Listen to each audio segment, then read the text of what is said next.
자, 두 번째 시간이죠.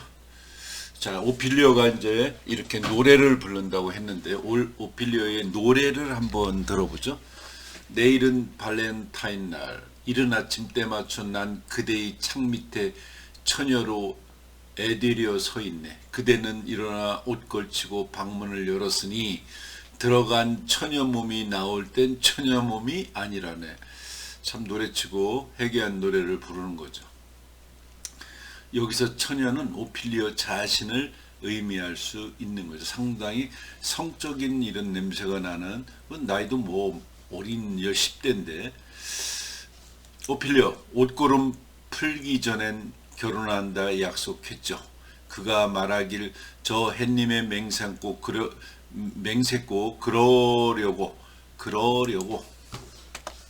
그러려고 했었지. 네가 내 침대로 오지만 않았으면. 자, 무책임한 남성의 모습을 볼 수 있는 대목이다. 무책임한 남성에 의해서 버림받은 사랑을 의미한다고 말할 수 있다. 이것은 햄릿의 자기중심적이고 무책임한 사랑을 암시한 것이 아닌가 싶다. 이 노래 속에 나오는 버림받은 여인은 오피리어 자신인 셈이다. 일부 비평가들은 오피리어가 햄릿과 깊은 관계를 맺어 임신했을 가능성이 있다고 보기도 한다. 임신을 했지만 여러 정치적 상황과 맞물려 어려운 상황을 오피리어는 맺었을 수 있다. 이렇게 실성하여 노래하는 가운데 오빠가 프랑스에서 돌아와서 여동생을 만나죠. 비운의 가족 모임을 연상해 볼 수 있어요. 햄릿도 돌아가신 아버지는 유령으로 나타나고 그 유령은 동생과 재혼한 아내를 바라보는 아버지의 유령, 또 실성한 아들을 애처롭게 바라보는 아버지, 그러한 어머니를 심하게 책망하며 분노하는 아버지, 비운에 찬 가족 모임인 것이다. 오피리어 가족과 햄릿의 가족의 비운의 가족 모임을 갖는 셈이죠. 일장에서는 여동생에게 충고하던 오빠가 돌아와본 저렇게 미쳐서 노래를 부르는 모습을 하고 있고, 아버지도 살해된 레어티즈의 심정은 어떤 모습일까? 오빠 앞에서 실성한 오피리어가 다른 사람들에게 꽃을 나눠주는 장면이 나오죠. 오피리어가 오빠에게 만수양 로즈메리를 주죠. 이 꽃말은 저를 기억해 주세요죠. 오빠에게 자기를 기억해 달라는 것은 죽음을 암시한다고 볼 수 있어요. 옆에 있던 거트루드 왕비에게 메발톱곱을 선물하죠. 이 꽃말은 불신, 성실, 배신을 의미해요. 이것은 거트루드의 재혼을 의미하는 것이 아닐까 싶어요.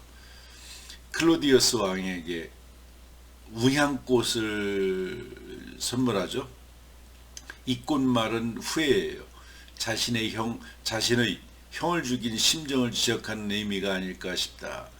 자신은 스스로 실국화를 갖는데 데이지를 갖죠. 이 꽃말은 불행한 사랑을 의미해요.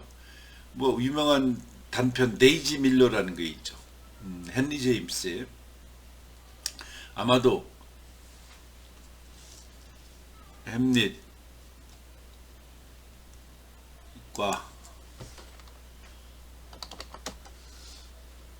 햄릿과의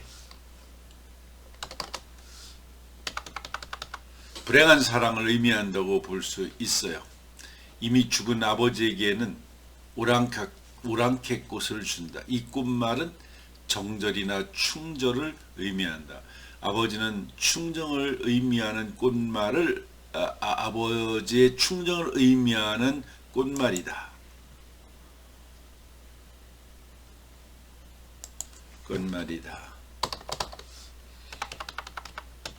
미친 사람이 때로는 더 똑똑하고 진실에 가까울 수 있는 것이다. 정상적인 사람보다 모든 면에서 더 자유롭기 때문이 아닌가 싶다. 오피리어는 각각에게 딱딱 들어맞는 꽃을 주고 있죠. 이런 오피리어가 물에 빠져 죽었다는 소식이 들리죠. 즉 버드나무의 화관에 걸려 있다가 익사했다는 소식이 전해오죠.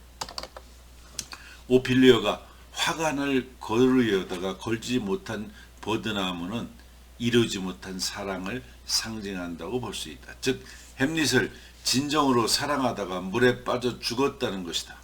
오피리아의 죽음에 대하여 햄릿의 책임은 전혀 없는 것일까?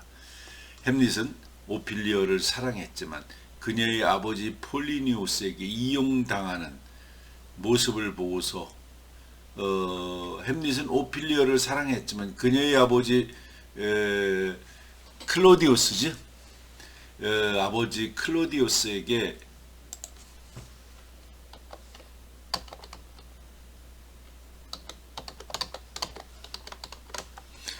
폴리니우스가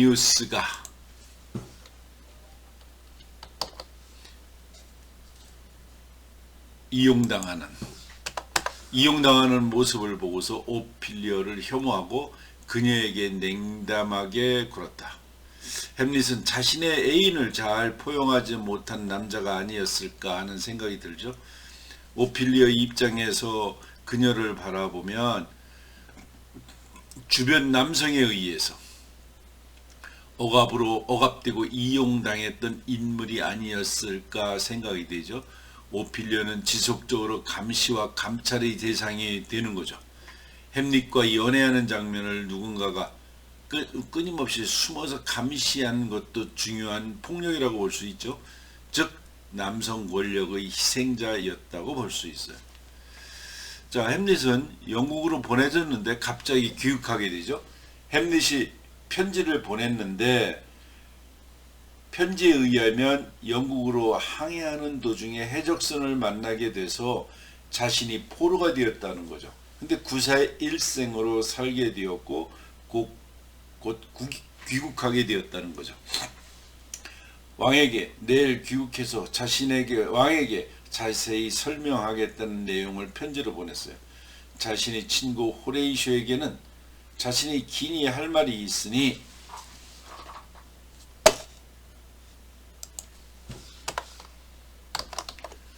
자기가 있는 곳으로 와달라고 부탁을 하죠. 그 편지에서 자신을 수행해서 같이 갔던 친구들인 로렌 크렌치와 길덴스턴은 계속해서 영국으로 항해 중이라고 말한다. 자신만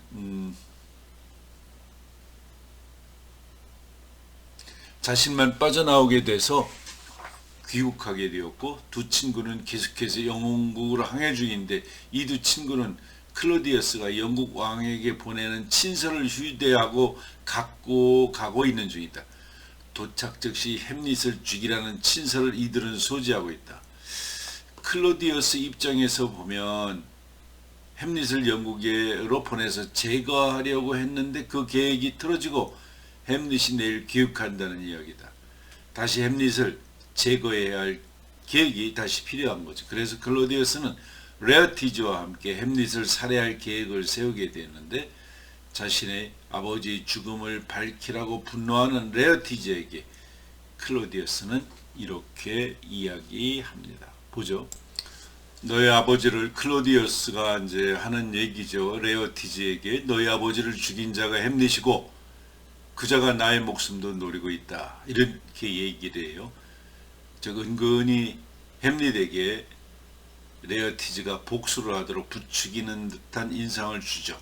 그러면서 클로디어스는 자신이 직접 햄릿을 처벌하지 못하는 이유를 설명해요.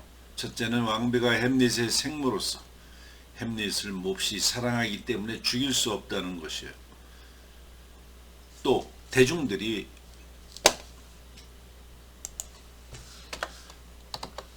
햄릿을 너무 좋아하기 때문에 햄릿을 자신이 직접 처형하기는 어렵다는 거죠. 그렇다면 결투를 통해서 은연중에 햄릿을 제거하는 것이 좋겠다는 거죠.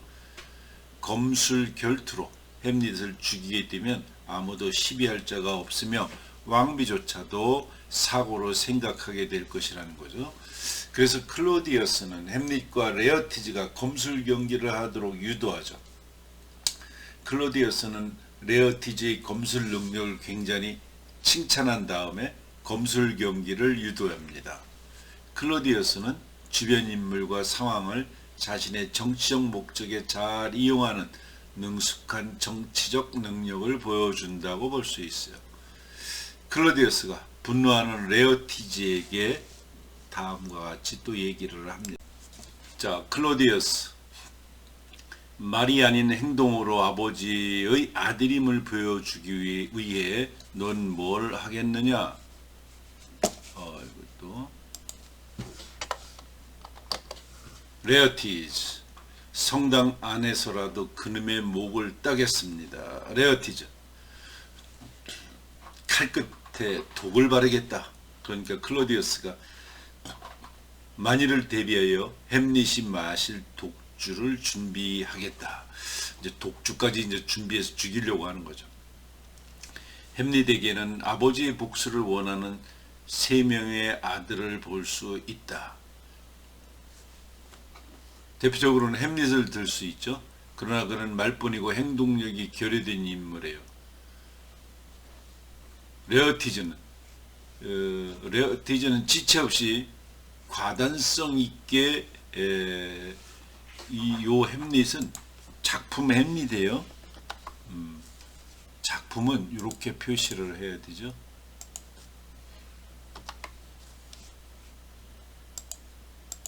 햄릿에는 아버지의 복수를 원하는 3명의 아들을 볼 수가 있는데 대표적으로는 햄릿이 있죠. 그러나 그는 말뿐이고 행동력이 결여된 인물이죠. 레어티즈는 지체 없이 과당성 있게 행동하는 인물이죠. 포틴브라스 2세는 작은 명분을 위해서라도 과감히 행동하는 인물이죠. 레어티즈와 포틴브라스 2세는 행동력이 강한 인물에 비해 햄릿은 행동력이 약한 인물로 그려지죠. 오피리어가 실성하고 레어티즈가 아버지의 죽음에 항의하고 안 좋은 사건들이 일어나면서 클로디우스가 하는 말이에요.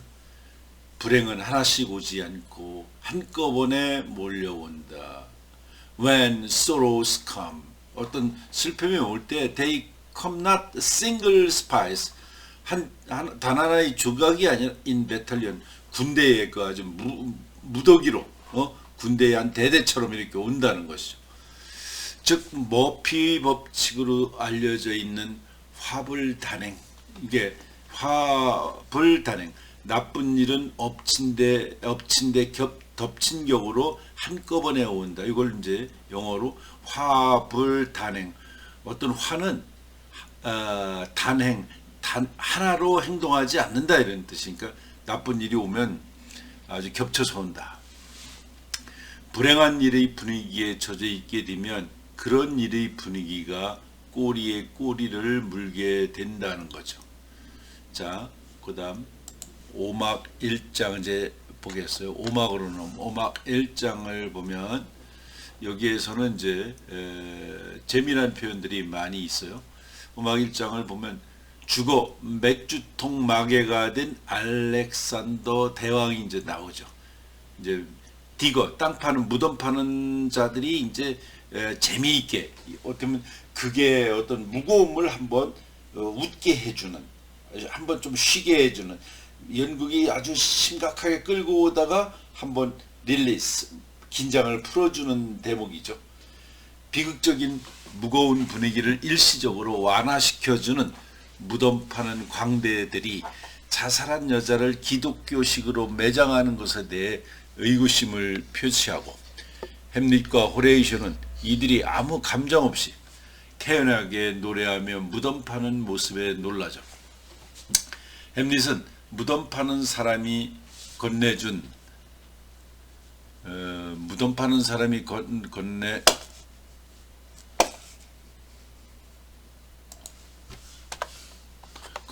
과거 왕실 광대 요릭을 해고를 보며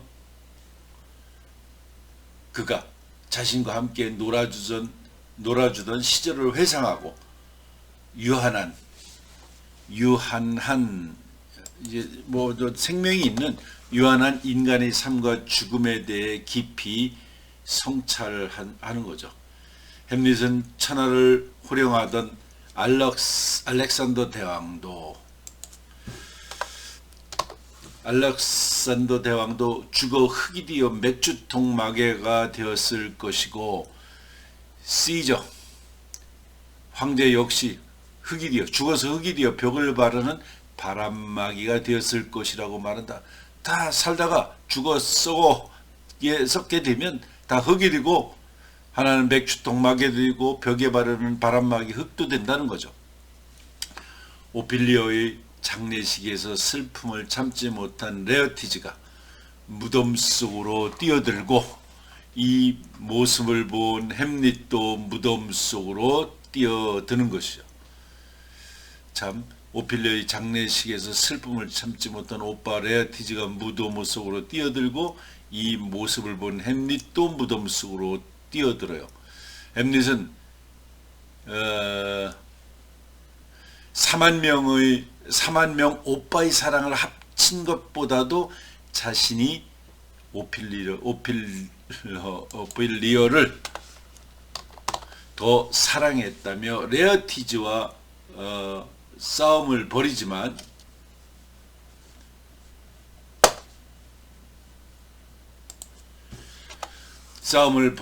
주변 사람들이 이들의 싸움을 저지하죠. 왕과 왕비는 햄릿이 미쳤다고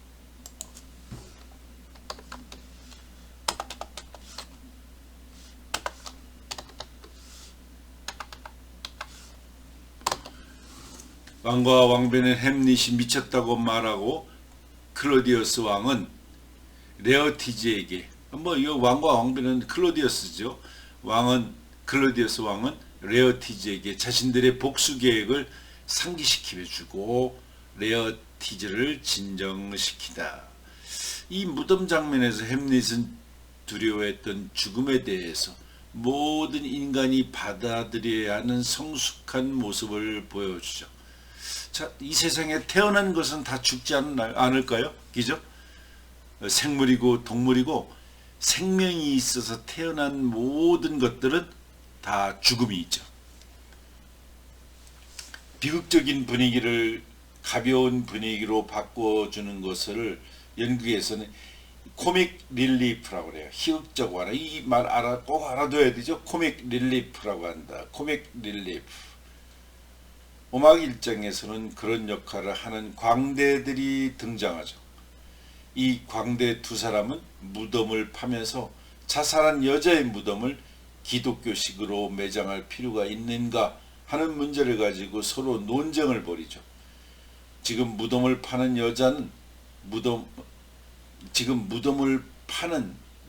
자는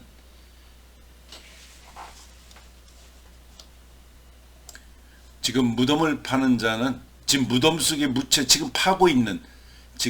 무덤을 파고 있는 자는 지금 무덤을 파고 있는 누워 있는 자는 무덤 속에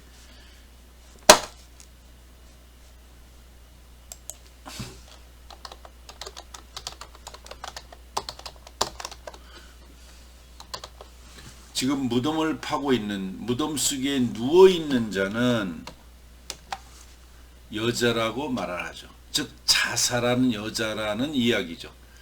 중세 유럽의 교회에서 자살을 회개가 불가능하고 용서받을 수 없는 중죄라고 인식받아 왔어요. 유럽의 토마스 아퀴나스와 같은 교부들이 이런 생각을 갖고 있었죠. 이런 입장에서 보았을 때 자살한 여자의 무덤을 이렇게 해줄 필요가 있는가라고 묻고 있는 거죠. 여기서 말장난으로 잠시 분위기를 가볍게 해주고 있어요. 이런 무덤을 파는 장면을 호레이쇼와 햄릿이 등장해서 보게 되는 거죠. 햄릿이 이 광대들과 대화를 나누는데 광대들은 말장난을 계속하는 거죠. 즉 라이라는 단어가 가지고 있는 두 가지 의미, 즉 눕다,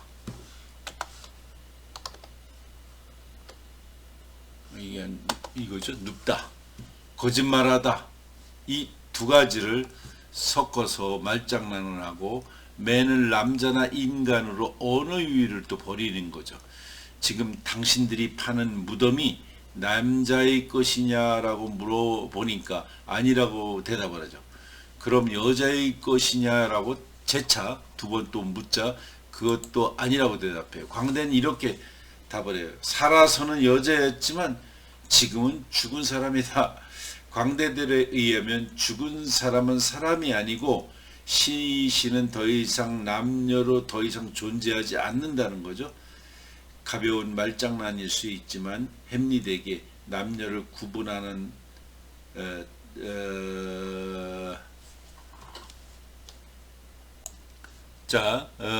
다시 한번 가벼운 말장난일 수 있지만 햄릿에게 남녀를 구분하는 틀이 박힌 사고를 초월하게 해주는 그런 기능과 역할을 해주죠. 이런 광대들이 하는 말장난을 살펴보면 그 시대에 만연한 사회적 부조리에 절망하기보다는 희극화하는 여유로움을 볼 수 있게 해주죠. 햄릿이 회피하고 두려워했던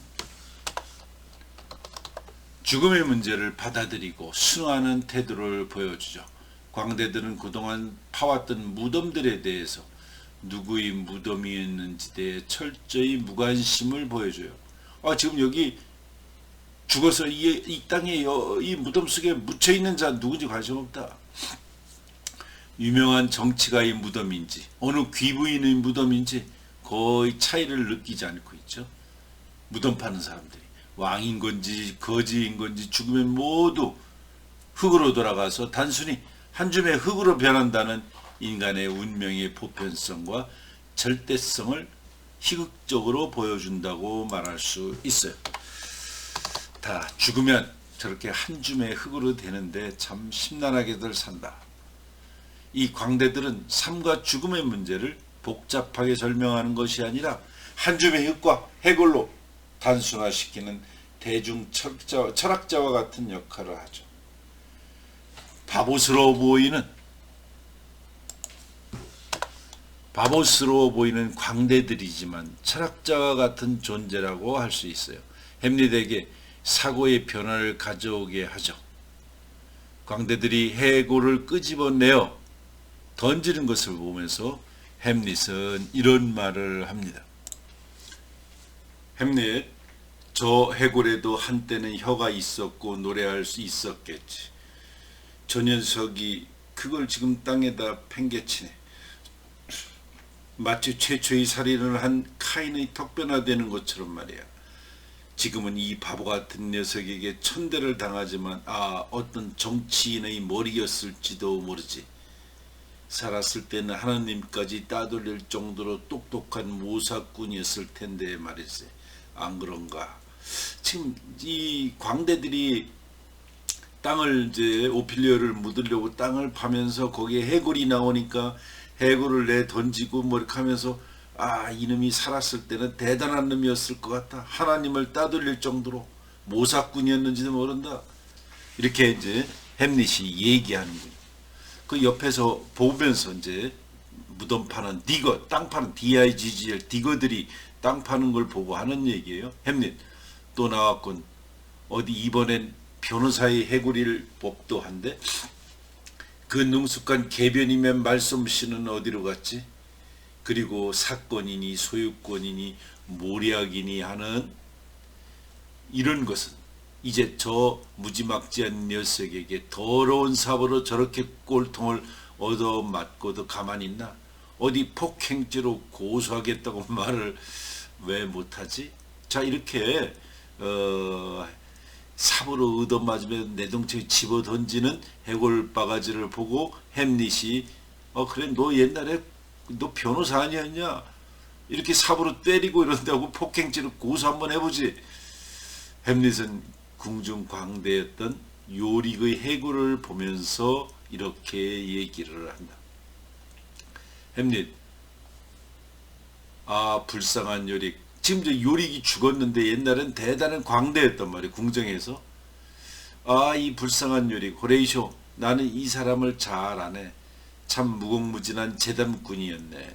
기가 기막히게 재미있는 소리를 잘 했었지. 언제나 날 업어주곤 했었다네. 이렇게 된 것을 보니 생각만 해도 소름 끼치고 구역질 나는구나. 여기 입술이 있었지. 여기 입술이었었지. 거기에 내가 얼마나 입을 맞췄는지 몰라. 여보게, 유릭, 그 익살, 그 광대춤, 그 노래, 그 신나는 재치들은 다 어디로 갔나? 사람들을 그렇게 웃겨주더니만 이제 이렇게 이빨을 드러내고 있는 자네 꼴을 어디 한번 스스로 비웃어 보시지. 그러나 자, 그 면상으로 마님내실로 달려가. 아무리 화장을 두껍게 해도 필경 이 꼴이 되고 말 거요 하고 웃겨보란 말일세. 자, 햄릿이 그 살았을 때 광대로 웃기던 요릭이 죽어서 이 모양을 하고 있는 걸 보고, 야, 네가 너를 한번 웃겨봐라, 이런 얘기죠. 이 장면에서 햄릿은 삶과 죽음을 깊이 성찰하게 된다. 햄릿의 명상은 계속해서 이어지는 거죠. 지금 무덤가에서 삶과 죽음, 인생이 뭔지, 삶이 뭔지, 이런 얘기를 하게 되는 거죠. 햄릿, 알렉산더는 죽었다. 알렉산더는 묻혔고 알렉산더가 흙이 되었다. 그 흙으로 우리는 진흙 반죽을 만들었고 그 반죽은 맥주통의 마개가 될 수도 있지 않은가. 죽어서 다 이렇게 흙 속이 되면 백골이 진토가 되고 그 진토, 진흙이 맥주통 마개로 또 쓸 수도 있지 않냐. 구워가지고. 천하의 알렉산더도 죽어서 한 줌의 흙으로 되었고 진흙은 맥주병 마개가 되었을 것이다. 로마의 시저 황제도 죽어서 흙이 되어 벽에 발라 바람을 막아주는 바람막이가 되었을 것이다 라고 상상을 하고 있죠. 알렉산더도 시저도 거지도 죽으면 흙이 되어 신분도 계급도 사라지고 동등한 것이 된다는 것을 햄릿은 깊이 명상하고 있어요. 여기서 햄릿은 인간이 무엇이냐는 본질적인 깨달음을 얻게 되는 거죠. 서양말의 인간을 의미하는 단어들은 흙에서 나온 것임을 알 수 있죠. 그 전에 한번 했었던 것 같은데, 성서에서 말하는 아담이라고 하는 것은 아담을 나타내는 흙이라고, 아담이 흙이라는 뜻이죠. 라틴어 휴무스에서 휴먼이라는 뜻이 왔죠. 이것도 흙이라는 뜻이죠. 인간은 흙에서 나왔고 모두 흙으로 돌아갈 존재라는 것이죠. 이런 의미를 무덤 장면에서 느끼는 거죠. 모든 거 그렇지 않나요? 이 세상에 생명이 있는 모든 동물은 다 죽죠. 영원할 것 같지만. 어때는 나도 이제 한 20년 조금 남지 않았을까 이렇게 생각을 해요. 되게 이제 80에서 90 사이에 이제 죽으니까 한 20년도 못 남았을 것 같다라는 생각을 해요. 다 그런 걸, 죽음이 있을 때 어떻게 보면 의미 있는 거 아닌가요? 이 세상에 태어난 모든 것은 영원히 산다고 하면은 어떻게 될까? 죽음이 있기 때문에 발전이 있는 게 아닌가요? 죽지 않고 영원한다면 뭐 일을 할 일도 없고 뭘 막 조급하게 할 일도 없고 다 그냥 그렇죠. 영원히 가는 거니까 죽지 않는다는데, 죽지 않는다라는 하나만 생긴다면 이 세상은 끝나게 되는 거죠. 그러니까 죽음이 있기 때문에 이와 같은 삶이 유지되는 거죠. 메멘토 모리라는 말이 있는데 이것은 죽음을 기억하라는 말이에요. 우리 다 죽음이 있다. 모든 태어나는 생명은 죽음이 있다. 모리는 죽음이라는 말이죠. 그러니 모리를 메멘토, 리멤버, 기억하라는 말이에요. 인간은 유한한 존재고 필시 죽는다. 필멸이에요. 필멸을 기억하라는 의미다. 이 말은 곧 까르페디엠, 까프페디엠이 아니라 까르페디엠, 까르페디엠이라는 말로 연결지어 생각해 볼 수 있어요. 인간이 죽을 수밖에 없는 매우 유한한 존재이니 즐기라는 의미예요. 그래서 살아있는 이 순간이 중요하다는 것이죠. Seize the Day라는 유명한 소설이 있죠. Seize 솔벨로우라는 사람, Seize the Day. 뭐 여기 치면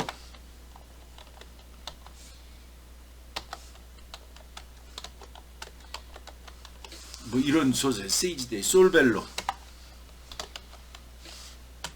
한번 이거 짧아요. 이 유명한 솔벨로라는 사람인데 Seize the Day 요 지우겠어요. 요 Seize the Day 솔벨로 이걸 한번 알아뒀으면 좋겠다.